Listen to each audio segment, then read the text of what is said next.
Hope you are able to see it. Yeah. So a very warm welcome, everyone. So this is I think our fifth this meetup uh, as part of this our MuleSoft beginners. Okay, and our main focus is we are going to cover all the basic things as part of this group, but not in a very straightforward way. Okay, because of some of the use cases. Okay, and with the very core functionality, which basically the basic building block of the any integrations. So in today's session, we are going to discuss about this building a strong API design fundamentals using RAML along with this Open API specifications, which is nowadays very widely going to use. Okay, as part of this safe harbor statement, both the speakers and host are organizing this meetup in an individual capacity only. We are not representing our companies here. This presentation is strictly for learning purpose only.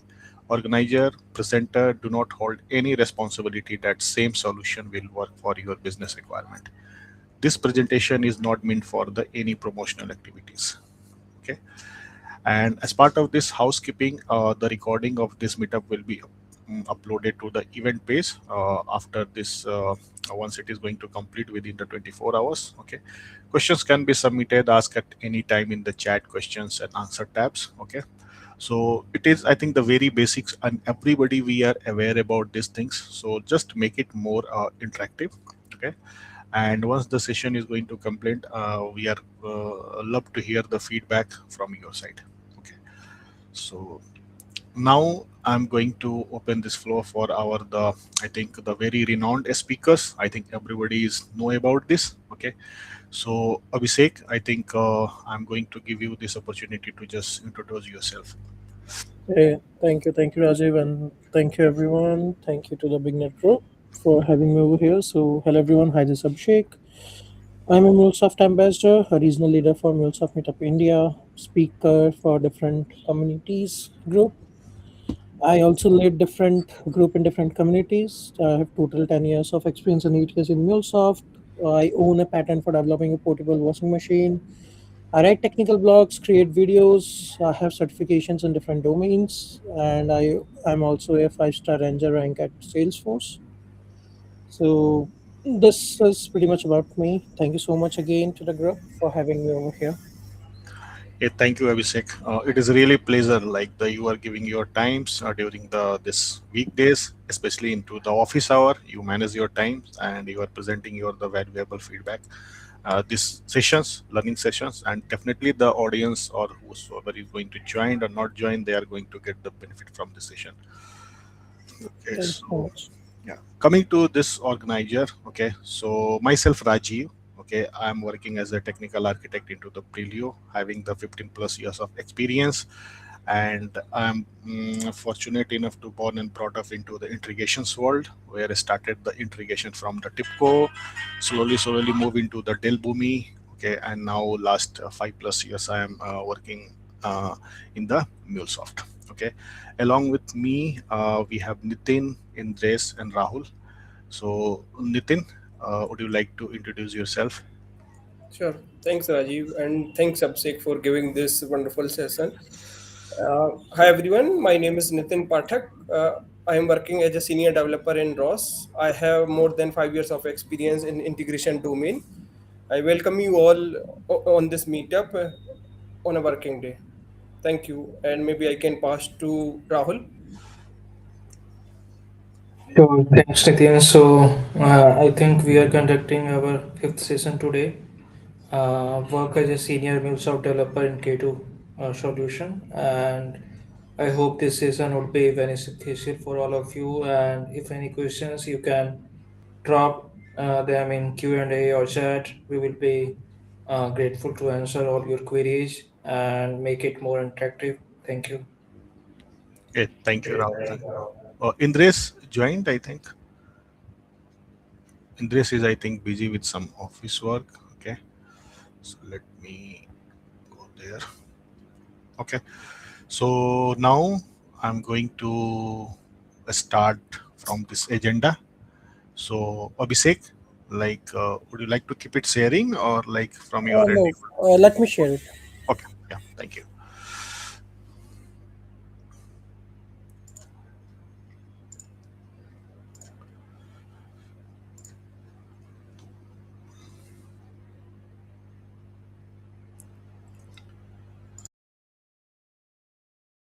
Are you able to see my screen? Yes. Give me a minute, wait, I will share. I just want to check something. Yeah, okay. Okay, I'm sharing my screen and I hope this is visible, right? Yeah. Yes, it is. Okay, so once again, thank you everyone for joining us, and I hope you will get something out of this meetup. I will go quite slow in normal pace, and feel free to stop me wherever you want and ask whatever question you have. This is a learning session, so feel free to ask any kind of question. Okay, we all are learning, so don't feel like okay if any question is not worthy or not. Every question is worthy. Okay, so what we are going to discuss today is we are going to understand what is RAML, what is API specification versus fragment, what are the frequent or most common data types, or I say fragments type we are using in RAML. Then we'll also understand what is OpenAPI specification, what is the basic structure of OpenAPI specification, what's the difference between RAML and OpenAPI specifications, what best practices we should follow in the name of naming conventions or other perspective which make this more worthy. Okay, so we'll going to discuss all this, and all this we'll discuss in a demo. I prefer to keep the PPT short and more of demo, so that's what we are going to do is we'll quickly go over the PPT and we'll start with the demo. So anyone from the group want to uh, provide their understanding of RAML, what they understand, what is RAML? Anyone? Just unmute and you can speak it up. What you understand by RAML?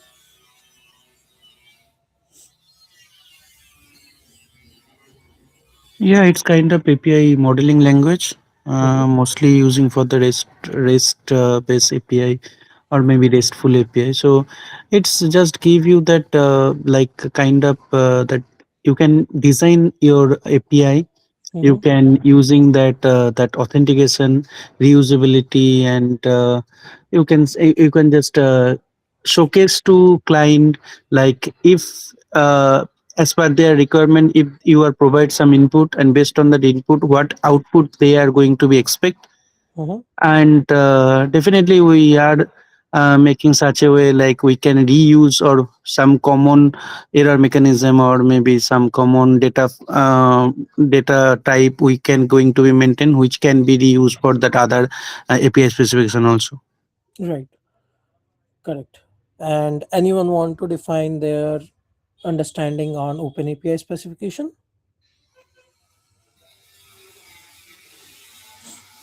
Anyone?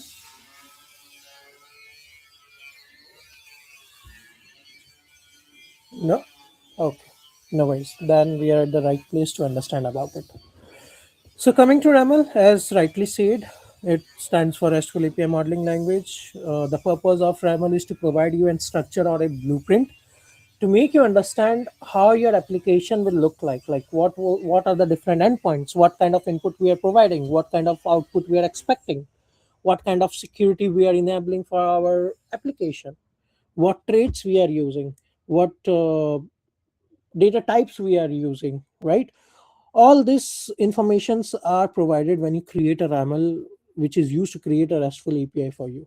Okay, so this is the designing phase of your application, the first phase where you design your application to give you an idea, like whoever read this understand okay what this particular application might do, what different crude operations we are using, right, what parameters we are giving, what headers we are giving. So all this can be defined in an RAML. So difference between specification and fragment. So if fragment is a portion of your specification, so we can say your specification is your main file, okay, or your root file, and the fragments are the subparts, okay, the subparts of your applications which can be reused. Your fragments can be reused, Okay, if there are different APIs or different RAMLs you are creating where the structures are quite same and you want to use the same example or same security type, you don't need to repeat those again and again in your specification. You can create a fragment, and using that fragment you can reuse it throughout, so that it also uh, do the continuity of your or the best practices of your applications, where you as an organization follow some strict guidelines or strict rule about your security or about your structure. So this fragments can use where if you change one particular fragment, that can be applied to all different applications. You don't need to again and again go and do the changes at different places. At one place you can do it. Okay, so the fragment we will discuss is data type, library, security scheme, resource type, and traits. Okay, these are some of the common data types, fragment types, what we use in our common applications. Okay, coming to OpenAPI specification. So OpenAPI specification was for previously known as Swagger. Okay, it was known as Swagger. Okay, a language agnostic interface to HTTP APIs. It is globally used, and as I mentioned, like whatever AI APIs tools we are creating today, we are using OpenAPI specification in that. So OpenAPI description can then be used by document generation tool to display the API code. So this is also doing the same thing, and it gives you a structure. But the way we are developing this, the RAML and OpenAPI specification, so both of them have their own way of describing or structuring. Okay, so talking about the structure of OpenAPI specification, so it is divided into three parts: metadata, servers, and path. Okay, metadata, where you defined the version of your OpenAPI specification, the different information like title, version, description, which we also do in our RAML. Server option, this is path, this is optional. So this is the same as base URI or URL what we define in our RAML. Okay, where you want to define like what server you are going to connect, you can define those details. And then comes the path, which is same as the endpoints what we define in our RAML. Okay, so path defined what endpoint you want to use. Okay, and within that what body or responses you want to use. So here if you see, we use request body. If we do a post, put, or patch, and we want to input a body, we define that as a keyword request body, whereas in RAML we do that only by defining body. Okay, and I will show you the difference of the structure as well. Now, difference between RAML and OpenAPI specification. So uh, it is also known as Swagger, like OpenAPI specification, also known as Swagger earlier. RAML was always named as RAML. Both are used to design and model, but RAML is used for design and model, and OpenAPI specification describe and document the API as well. RAML created by MuleSoft, OpenAPI specification by Linux Foundation. RAML created using YAML, but OpenAPI specification is both YAML and JSON based. Focus area for RAML is design first approach, whereas OpenAPI specification is documentation first and industry standard. OpenAPI specification is global standard and used widely, whereas RAML is mostly used for MuleSoft ecosystem. MuleSoft fully support and preferred RAML, whereas your OpenAPI specification is supported by required import and conversion. Versions RAML have a 0.8 and 1.0. OpenAPI specification comes with 2, 3, and 3.1 as well. Reusability, strong support for reusing fragment and data type in RAML. For OpenAPI specification has component for reuse but less modular than RAML. Like creating the data types or threads are likely less as compared to RAML. Okay, then documentation quality in RAML, it is structured and readable, and OpenAPI specification is widely recognized and tool supported. Okay, so this are some of the difference between a RAML and API specification, uh, which define like what and where we use RAML and where we are using to OpenAPI specification. And the great thing is you can convert a RAML to OpenAPI specification easily, or a OpenAPI specification to RAML as well easily. And like today we are using different AI tools. You can also use the tools to do that conversion, and it is very easy to do that. Okay, so that's the difference. Then best practices, what we should follow whenever we design or create any such applications, is modularize or fragmentation. That is, create different fragments so that it can be more reusable instead of having everything in a single places. There are different way of doing that, and again that also depends on your requirement, like what kind of application you're creating and whether the fragments are the stuff what you are creating, are they going to be reusable or not. Some naming standards we should follow is, there are different naming standards like kebab case, camel, snake, pascal. So we should follow a particular naming conventions which make it very easy for us also to be a readable format, and to follow a standard. Now again, based on your experience, or based on our organization, you can follow a particular standard, maybe camel case or snake case, right? You can follow that.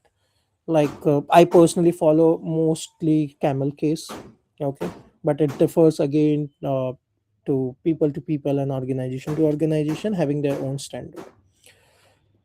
Okay, so let's go to the demo part, and I will show you in depth like how we are doing it.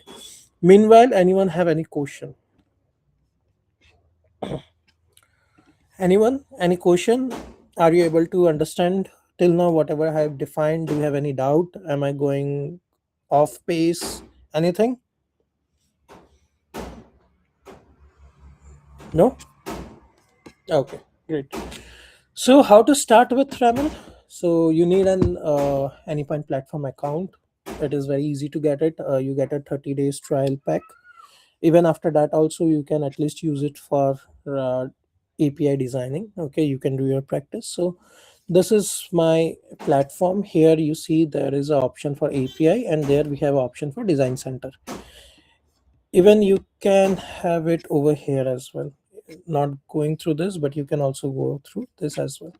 So I'll go to my design center.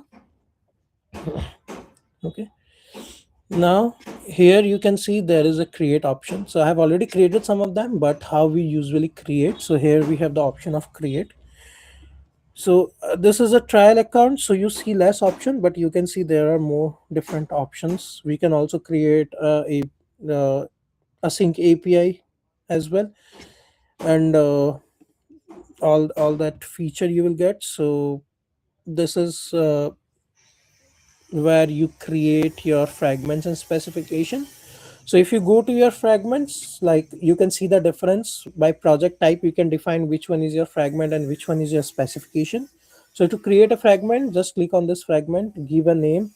Now you want to create it in OpenAPI specification, a schema, a RAML, whatever you want, you can use that. Okay, so just I'm not going to create, but just putting it over here, right?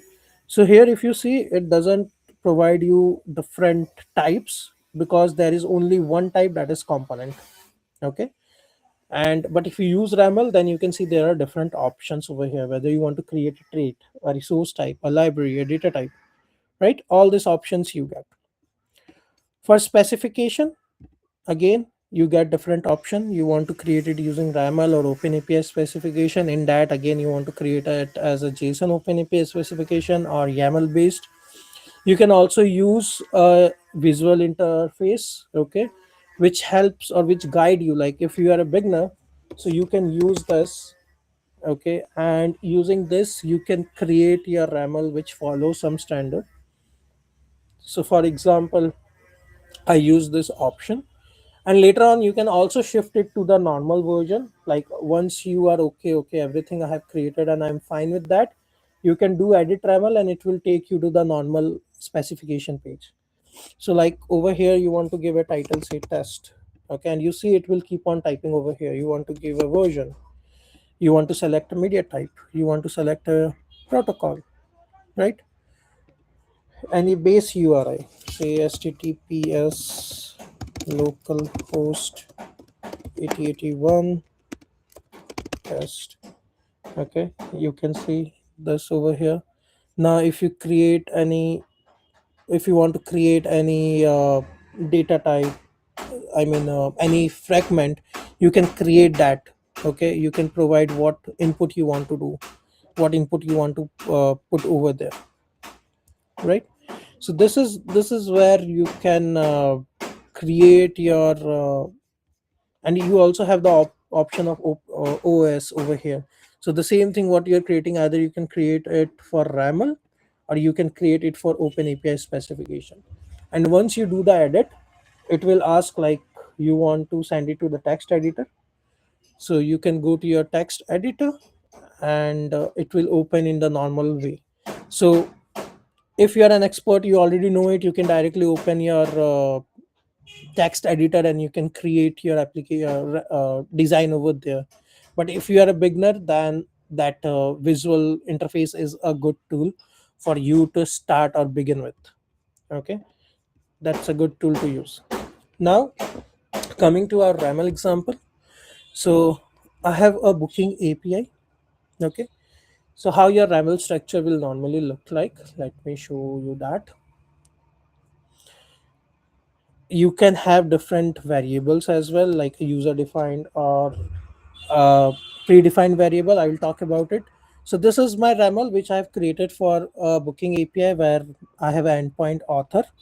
Okay, in this I have got traits, I have got different types, resource types, security schema. Okay, so let me show you one by one what this individual do first and how we import that into our RAML. Okay, so coming to trait is something where we define that for say a header kind of thing, where that header need to be common to all our applications, like a client ID and client secret, as we are going to do a client ID enforcement. So it is important to have a header with a client ID and client secret, because if we even apply a policy, we need to have it, right? So this, what we need to do is we will define a trait where we'll mention, okay, this is a type header, and in that I need two different input, that is a client ID and client secret, and it is required true. Okay, so required, this is a keyword, this define that this particular fields whatever we have defined is mandatory. Okay, then we have got type defines like what kind of input we want. So one more thing with this design pattern is like, here you can see the predefined options. Okay, all different predefined options you can see, which help you to create your application.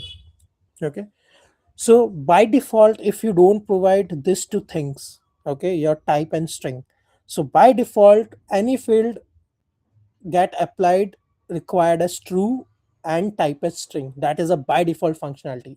If you don't define anything, this will be treated as a mandatory field and the type is string.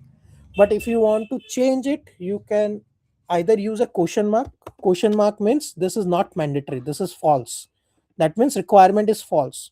Okay, so there is two way of defining your requirement or making something mandatory. Is either you use the required keyword, or you use a question mark to make it optional, or don't use a question mark to make it mandatory. Then your types, there are different types, like there are strings, there are numbers. Okay, I can define it as say number. Okay, I can define it as boolean. So there are different types you can define over here. So here you see there are different types you will see. Nil means you are expecting a null input, like the field is mandatory but you are expecting a null, even though if a field is optional, but you are sending a field and you are sending it null, but you have defined it as a string, it will fail. You need to define nil if you are expecting any null input for that. Okay, you can define data type, array, anything.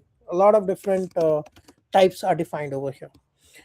Then traceable, like if you want to share any correlation ID or any event ID for a greater traceability of your application. So suppose if you are creating a process and a system API, so whatever you have sent, the data whatever you send from your process to system, you want to trace it. By default, if you are using correlation ID or UID in your application, it is going to generate that. But You can also pass this explicitly as a header whenever you are hitting an application from any client to like Postman or Arc, right? So you can also provide this ID to this. Okay, so this is trait. Then comes your resource type. So resource type means whatever crude operations like get, put, post, patch, delete, whatever you define. So you can have a common resource type fragment which you can use in all different applications. Okay, now this is a user defined variable I have created, and I will show you how this is getting passed. But I have a resource type where my resources are my get and post. Now this resource path name, this is a predefined variable. Okay, and I will show you how this work. So this is a predefined variable, resource path name, and there is one more, I think, resource path. Okay, so what they are doing, I will show you that. Then I have defined a user defined variable as data type 1 because this is something. So when you create a common, right, when you create a common fragment which is going to be used, you cannot define a type directly over here, or you cannot define an example, or you cannot define like what endpoint it is. It need to be variable specific because you can have different data type according to the application what you're using. Okay, so we can have a common resource type and we can define a variables, and this variable can be passed from your root application. Okay, and I will show you that. So this is resource type.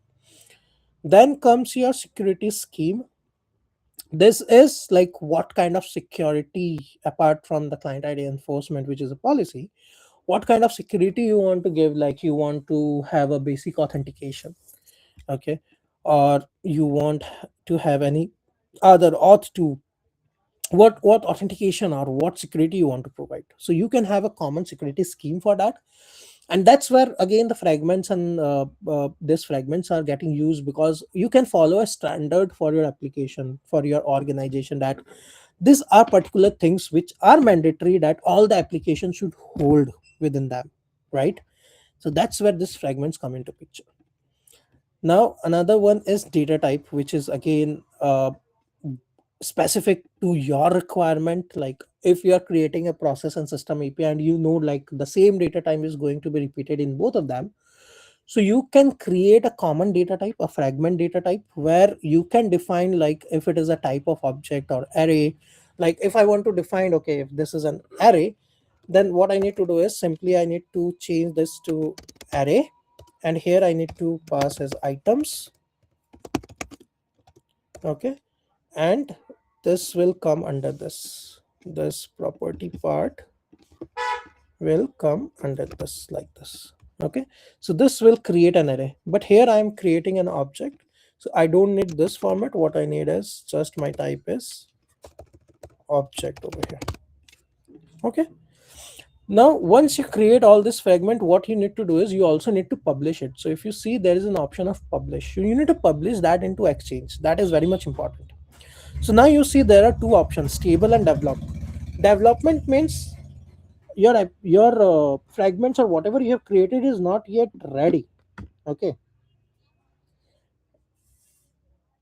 uh, it is not ready and you are still developing. So when you publish it as a development, uh, no one can find that in this design center. Okay, it will be discoverable only when you put it as a stable.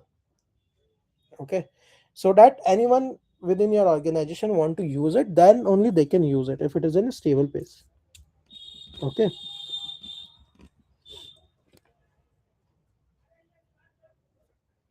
so these are the four types. There is one more type which is your library, but I will explain you that in some time.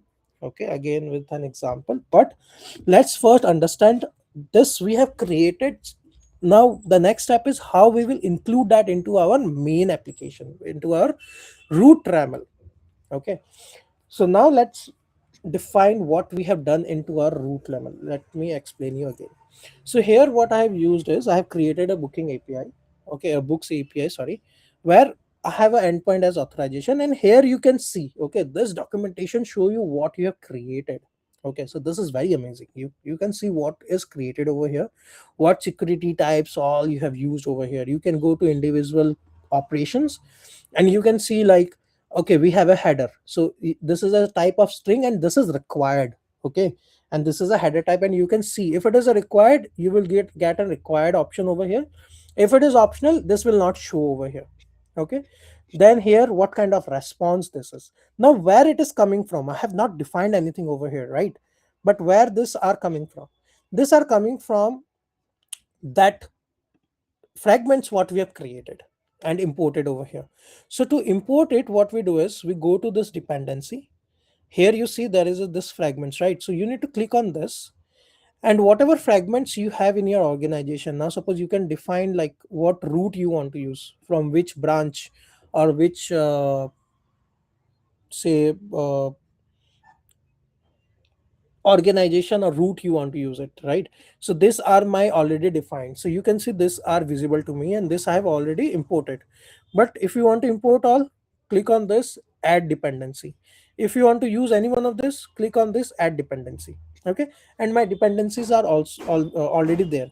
So once these are visible over here, then it will be added like this as an exchange module for you. Okay, once this is done, now if you want to publish or share anything, you can also do it from here. But this dependency is important, you need to add it. Once you add it, you see it over here. Now once you see it over here, the next thing is to get this into your root file. So just importing it over here is not going to help you. You need to import it into your main RAML, and then only you can use it. So like what I have done over here, so there are different keywords to import this. So to import a trait, okay, in my trait I have got client ID, enforcement, and traceability. To import a trait, the keyword is traits. Then you give a name. Okay, you can give the same name as your file, or you can define it in some other name. It's up to you. To include a trait, the include keyword is important. Okay, you include this, then give the path.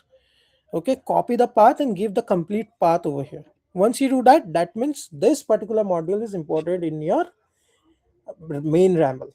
Okay, that is one. Then again, traceable, you want to do this, do the same. For type, that is your that is your data type.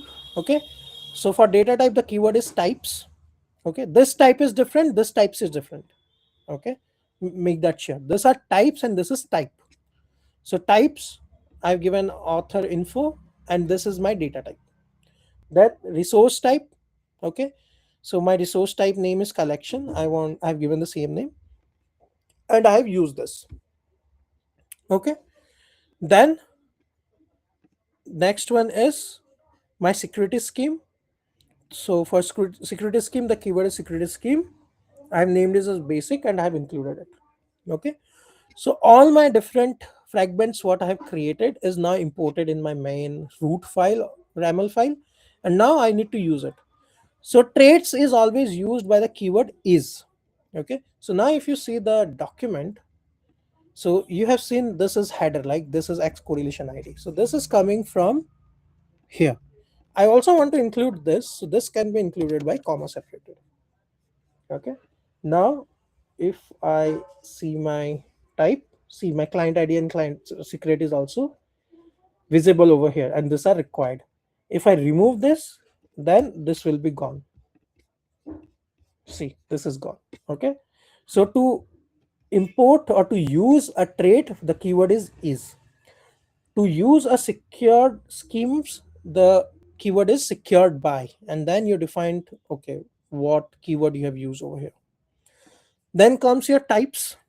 Type means for your reusability. Okay, I mean the resource type. Here collection, now I have got two types, get and post. So I have used both of them over here. Okay, so once I say collection, both of them are visible to me over here. Okay, both of them are visible, both type are already defined.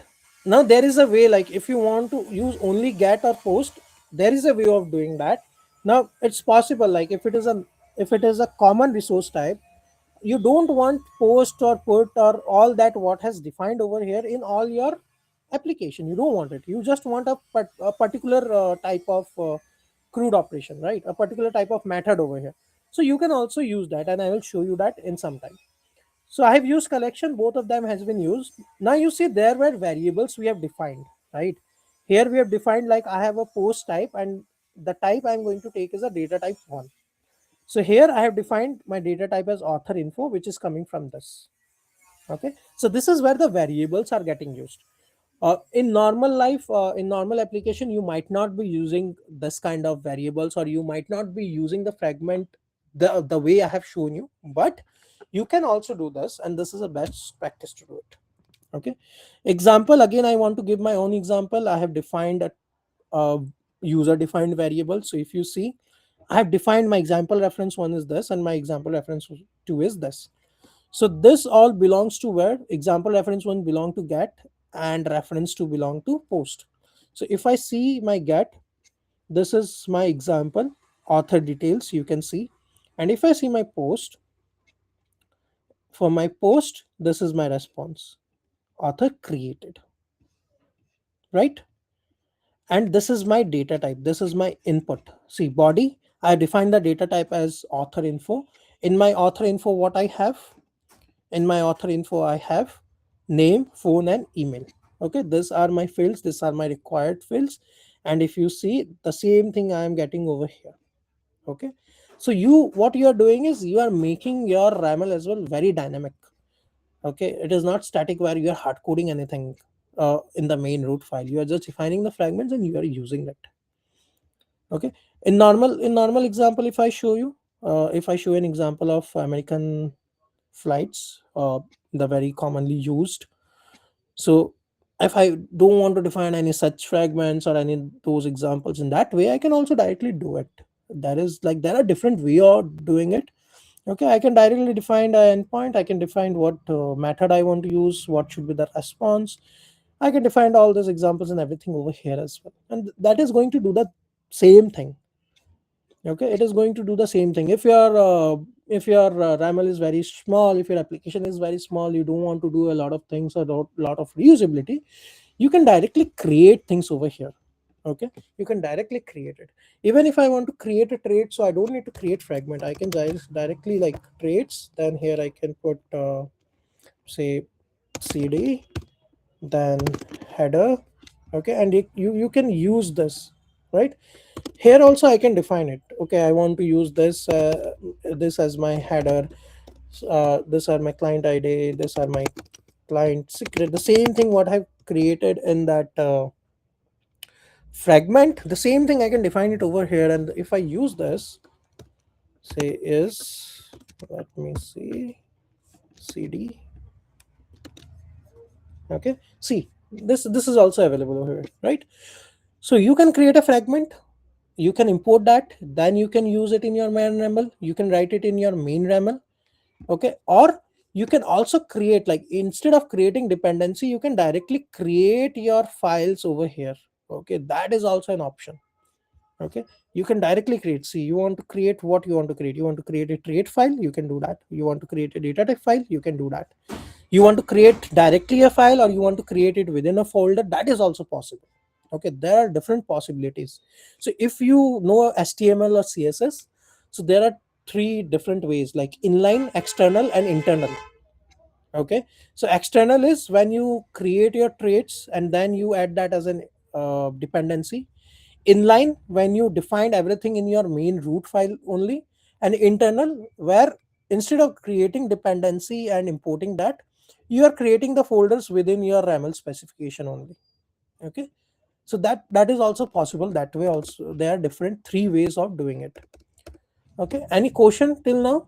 Anyone have any question? Are you clear? Am I clear whatever I'm explaining? Are you getting it, or having any difficulty? Please speak up. This is for learning, so you are giving your time. Please speak up if you have any issues.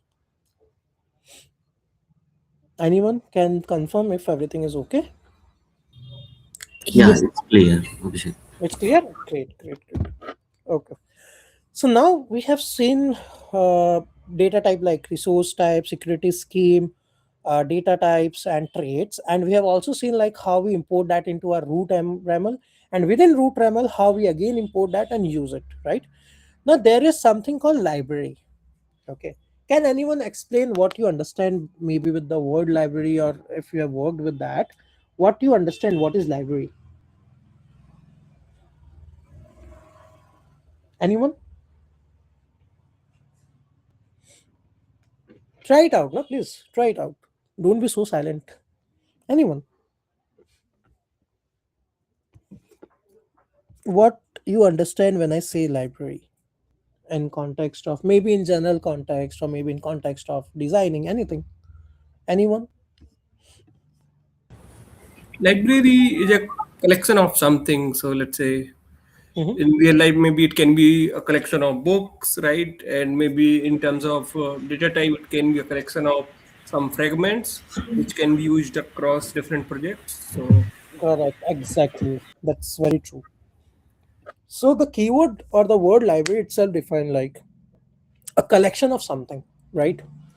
In context of our RAML or our API design, library are the collections of your data types.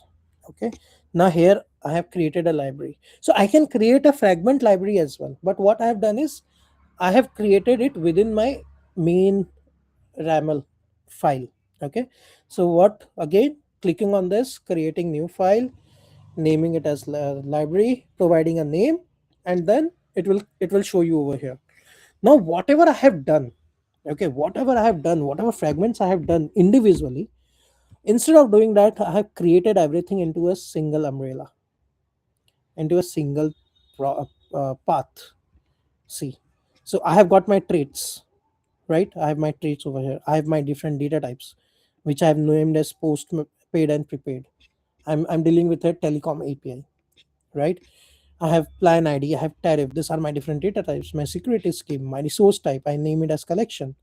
And then I have got this get, post, all this. What this is, right? I have different methods over here. Okay, I have one more collection for query string. Now here my get is optional. So as I mentioned, like you don't want to use all of them. You want some specific method. So how you can define it? So we can make it optional, and then we can decide when we are using. We can decide what kind of method we want to use. Okay, like here, I want to use only the post method. So I have defined post, and then I have defined collection, and it will give me the post method. Okay, I will show you this again. So so I can define the library, and I can import all my traits within here. Now once you define a library, the way of calling library is quite different as compared to what different data types, or sorry, what different fragment types we have used. So the keyword to use a library is uses. Okay, this is the keyword, and you don't need an include keyword for this. You directly use the path. Okay, that's the way of doing it. And whatever options you have defined over here, like whatever methods or anything what you defined, any traits, types, whatever you defined, to call that, whenever you want to call it, you need to use the keyword mylib, like whatever keyword you give, dot the method or the process or the traits, whatever you want to use, you need to name it. Like here I want to use traceable, so I need to use it as mylib dot traceable, because now everything belongs to the library file. Okay, I want to use the collection, I need to use mylib dot collection. Okay, so mylib is the keyword you need to use. This is your collection, and here I have made the get and post as optional, so that I can define what type I want to use. Okay, I want to use only post, so see, there is only post. If I want to use get, okay, so I can put get, and it comes over here, right? So now when I am importing the collection or the resource type, it is not putting everything for me. I am deciding which particular I want to use, right? I am deciding that. Then I want to give what example and what data type. I want to give two data types. So again, mylib.post, mylib.prepared. And then if you go inside this, so you can define multiple data types for a single input as well. Okay, I want do different type of database coming in, so I can define that as well. Okay, you can see, you can send this type of input to your application. You can also send this type of input to your application. The fields are quite different, right?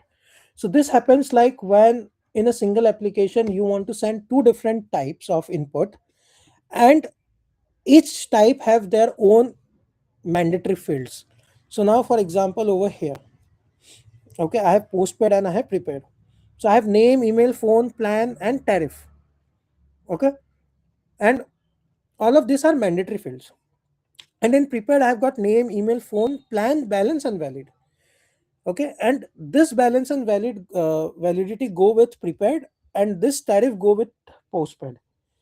Now I cannot make any one of this optional, because whenever I'm sending a kind of this input, I want to have that as a mandatory field. So we can create two different data types for a single input as well, and both are of type JSON.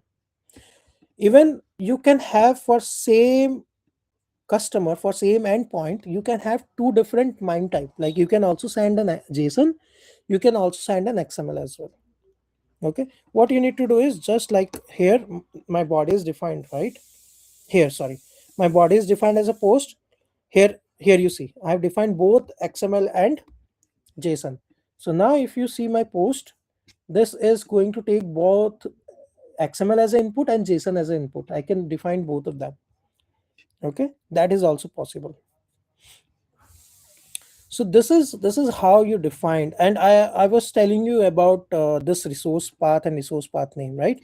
Let me show you the difference. So I have a get and I have a post. In my post I have got resource path name, in my get I have got resource path. So now if you see the description over here, if you see the description, this is to create customer, right? So I have not defined over here like what is my path. I just give resource path name. That means whatever endpoint I have defined over here, it will put that as a description. Okay, so wherever I use this particular type, it will automatically give me. Now if I use get, so in my get it was resource path, right? So what it is going to show you, so see the difference. So my get, see, if you see, it has taken exactly everything, even the slash as well. So that's the difference between a resource path and resource path name. Resource path name will take only the name of your endpoint, whereas resource path will take the complete resource path including the slash. But if I include one more name over here, suppose I use get, so what it will do is it will take only the last one, it will not take the complete one. Okay, it will take only the last one, but your resource path will take the complete path. Resource path name will take only the last one after slash. Resource path will take the complete path irrespective of how long it is. Okay, that's the difference. Then I've already shown you if you want to have multiple inputs. Now sometime you need to have your query parameters, right? You define your query parameters, and the condition is either you pass both of the query parameter or you pass one of that. Okay, so if you use a normal query parameter type, then you need to make both as a non-mandatory field. Okay, but you want that one of this should be mandatory, then we are using query string. So there is a keyword called query string which define that I want to send a parameter. Okay, but either I send both of them or one of them should be mandatory. Okay, so this again query string, the way we can have multiple MIME type, like I can send a body as a JSON or XML, I can have different input type. Okay, same way we have got different parameter types, which is it is mandatory, at the same time it is non-mandatory. So this is a at least one case, like at least one input should be there, that, and there we use the query string keyword. Okay. Are we clear with RAML designing and this perspective, everyone? Any question? Let me know if you have any question with RAML. I'll give you 1 minute, because then we'll move to OpenAPI specification. Anyone?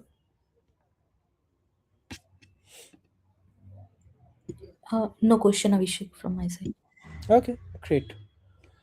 Okay, so now the last part, our OpenAPI specification. Okay, so now let me first show you a RAML, a equivalent RAML what I've created. Okay, this is my RAML sample, and using this equivalent OpenAPI specification, how it looks like, so that you can see the difference. So this is my RAML. Okay, this is my sample RAML. So I have an endpoint MuleSoft, I have a get, I have a post, I have a header where my header should have a token. I have a query parameter which is having a message, and these are required field because by default it takes string and a mandatory. Required is true. If you don't define anything, it is string, and required it's true, mandatory. If you want to make it optional, put a question mark or use the keyword as required false. Okay, so this is my get, this is my response type. Okay, this is for my error. This is my post. I have a body JSON object, it is a type object, and a property where I have 3 fields: first name, last name, age. Okay, this is how it looks like. Okay, required type object, this is how it will define. So this is my sample RAML. Okay, I want to create an OpenAPI specification instead of RAML. So for the same one, if I want to create an OpenAPI specification, how it differs. So we have seen there are 3 different part of it: metadata, server, and a path, where server is optional.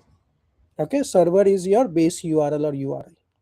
So if you see your OpenAPI specification, so here it is defined RAML, you have title and description. Here OpenAPI specification, within info you have got title, description, version. Then for the endpoints or path, we just simply put the path, but here we need to use the keyword paths. Within that we have got MuleSoft as our endpoint. Okay, then method gate, the normal way how we define it, we need to provide a summary or a description, we can say it is like a description. Okay, here we can also define description. I have not put it, but we can put a description. Here it put a description. Now parameters, so here we don't define additional keyword parameters, either we defined header or query parameter, but here we need to use the keyword parameters. Within that we need to define, if my field name is token, what type it is. It is a header type, it is required. What is the schema type? It is a string. Right, then I have the other one which is query. Okay, which is having a name of message. See, it is doing the same thing, but the way of defining is little bit different. Here the required is false, like it is not mandatory for me. I'm telling, okay, it is not mandatory for me. Here the type is string, but when we define RAML, we simply do it just 2 to 4 lines, but here the complete thing increased, the number of lines or the number of structuring, the number of definitions increased. Then response 200. Okay, then a description, then again, like what I want as an output, there should be a header, my content, like what kind of structure I want to get as a response. So I have, there is a keyword called components. So there we create fragments, right, where we use that fragments, but here we use components. In that components we defined our types or everything what you want to define, and then using the $ref keyword, we choose this path. Okay, so you see components, schemas, get, message, response. So this is my component. Within that I have got schemas, and there I have got get, message, and that's how we define it, we use it. Okay, we create components over here. Same thing for my 400. Okay, where this is my error response and here is my error response. Whereas over here what we have done, we have directly defined. Even in OpenAPI specification also you can directly define it over here. instead of using this ref or components, you can directly define your schemas and everything, and I will show you that as well. I will also show you a JSON format of this. Okay, then post request body. So in RAML, what we use body, but here the keyword is request body. Then required, then we need to give the content. Here we can directly define whether it is an application JSON or something, but here we need to define it as a content, and then we need to provide what kind of schema or data type we want to give, right? So this is a basic difference of when you create a RAML and when you create a OpenAPI specification. As a beginner, you may face little difficulty when you go with OpenAPI specification, but if you are good with RAML, you will get all this very easily. So now to give you an example of, if I don't want to use the references over here, I don't want to create a component, I want to directly create it, then how can I do it? So if you see this example here, I have given my content example directly. Okay, I given my content example directly, and from here I can pick it up. Okay, this is my structure, this is my request body, this is my schema, this is my type. So I have given my data type directly over here instead of creating a component. I want to create a JSON OpenAPI specification, like this is a YAML one. If I want to create a JSON, what different you can see, just you can see in the structure. So this come as an object, whereas this was not directly an object format, as it is not JSON, but this come as an object. Your path comes as an object, your endpoints, everything comes within an object and array. Your parameter comes into an array. Within that, there are different objects which define this. Your responses, okay, all this comes into different objects. So this is how this OpenAPI specifications get created. Now, I wanted to show you one more thing.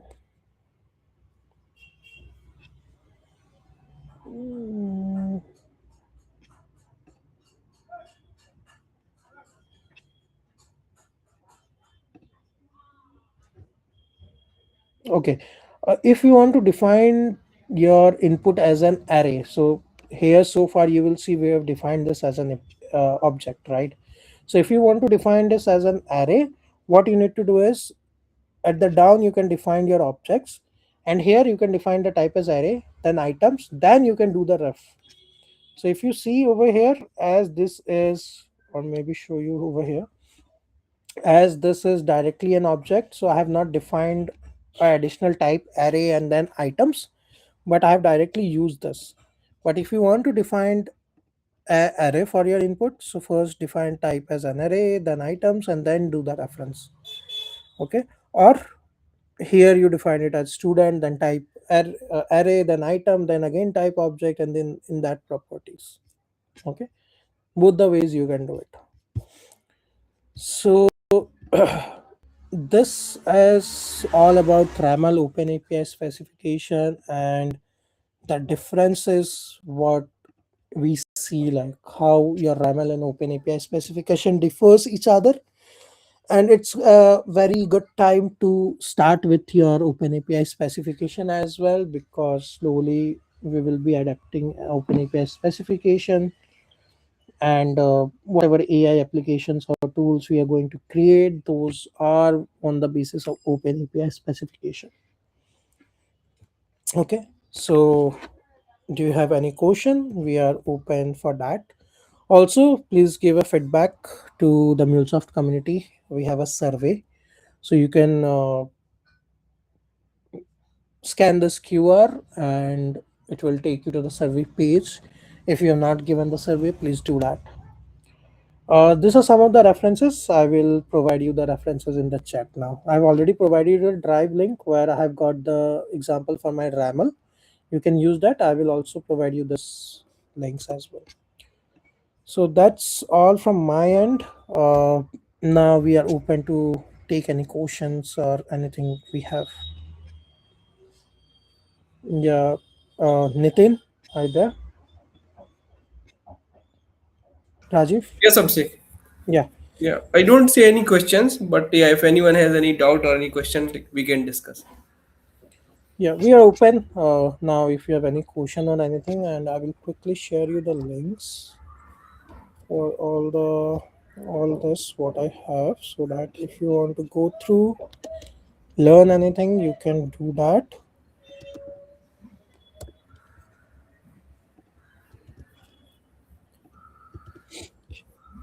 Are you all clear? Like, are you getting it or not getting anything? Yeah, hi Abhishek. Everything is clear actually. Thanks for that.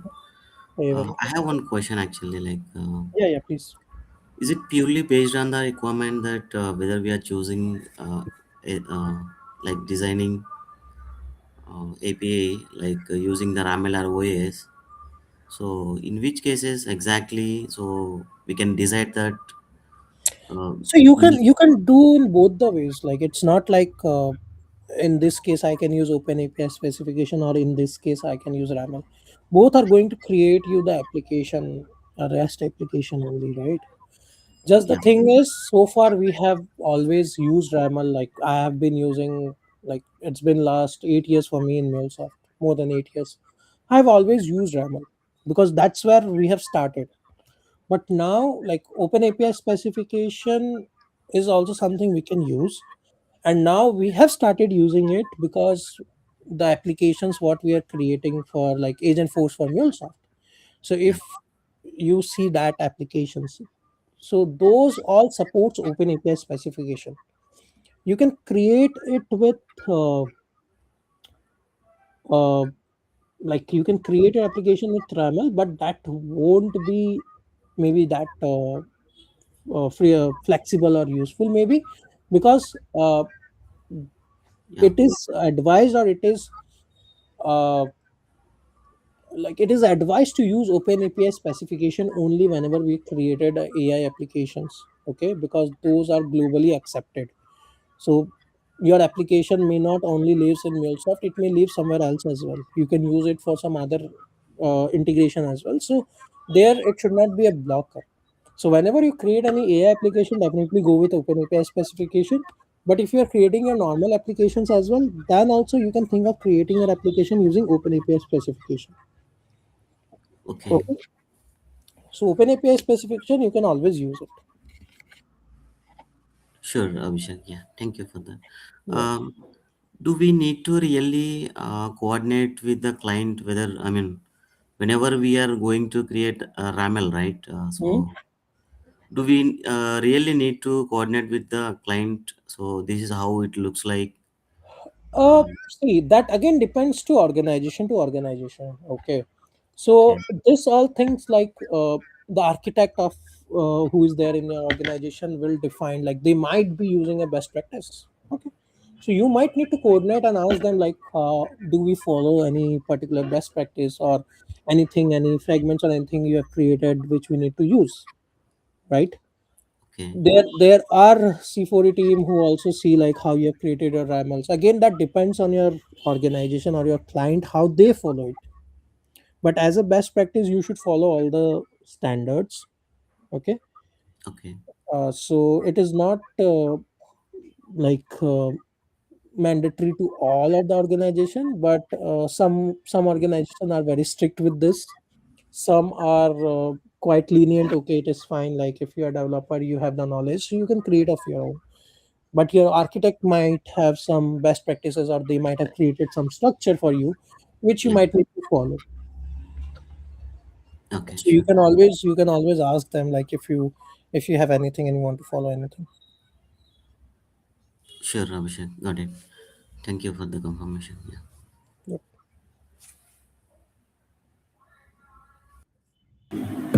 Yeah, hi Abhishek. I have a question. Yeah.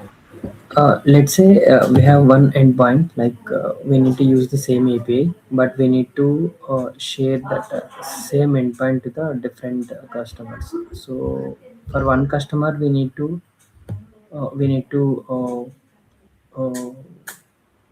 put some restrictions, and second client, we need to put the limits, like. So can we do this like? Means the same application you want to share with different clients, right? Yes, yeah, And you want to have different limits for different one. correct. So one Um, thing you can do is you can have different client ID for them. There are limits in the sense if you have rate limiting or something, then there are rate limiting SLA policies, which are where you can define what kind of like which client ID you want to put this limit for. limits. And even for methods you can have like you want to restrict, suppose you have two clients. For one client you want to give only get method, for one client you want to give post method. Then in client ID enforcement I think there is a option to restrict on the basis of method as well, like which method want to have what SLA. I need to check it, but that is possible. But RAML, on the basis of RAML, you may not have a lot of trick over there. You cannot do it like, okay, for this client, I want to give it like this, and for this, I want to give it like this. On policies level, you can do it. Okay, Okay. okay, Because RAML is going to just provided you a restriction of client ID and other thing, but it is not going to validate everything. The validation will be happen through the policies using the API manager. Okay. okay, okay. Any other question?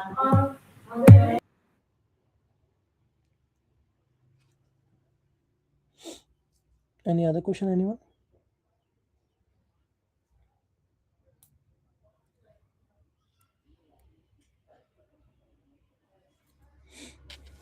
No?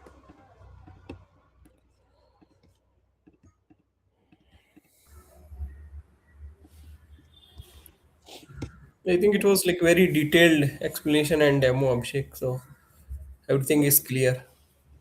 You covered all the aspects like data types, library also. So even I have seen multiple clients when like there are multiple APIs and we want to refer same data types, let's say Mm-hmm. for wire transfer or something. It's Mm-hmm. better to have a library which can be referred in multiple APIs so that we only have to Right. make change in one place and then that can be reflected into all the APIs, All the not we have APIs, to make yes. changes in each and every API. So yeah, that was really helpful. Yep. Good. And if you or anyone have anything, you can reach out to me over LinkedIn as well.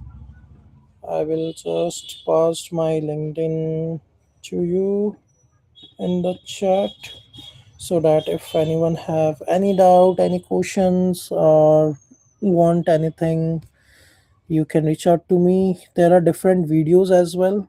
uh, I have in my channel as well, where I have all this topic defined there too, so you can also follow that. Let me share this. uh, all that details you can get it over there. We did we did a series of MuleSoft for beginners, okay, in Mumbai group. So you can also follow that. Let me share this one. Okay, this is my LinkedIn, so you can reach out to me anytime you want. And let me provide this to you can see different videos from my Lucknow and Guwahati channel, where I have already talked about RAML and Agent Force, and we had did the workspace workshop was also for Agent Force, where we have used OpenAPI specification, so you can follow that as well. Cool. Then, if we don't have anything, then I think we are good to close. We can be back to our work. And thank you, everyone, for attending on a weekdays. Thank you so much. Yeah. Thank you, Abhishek. Thank you, everyone.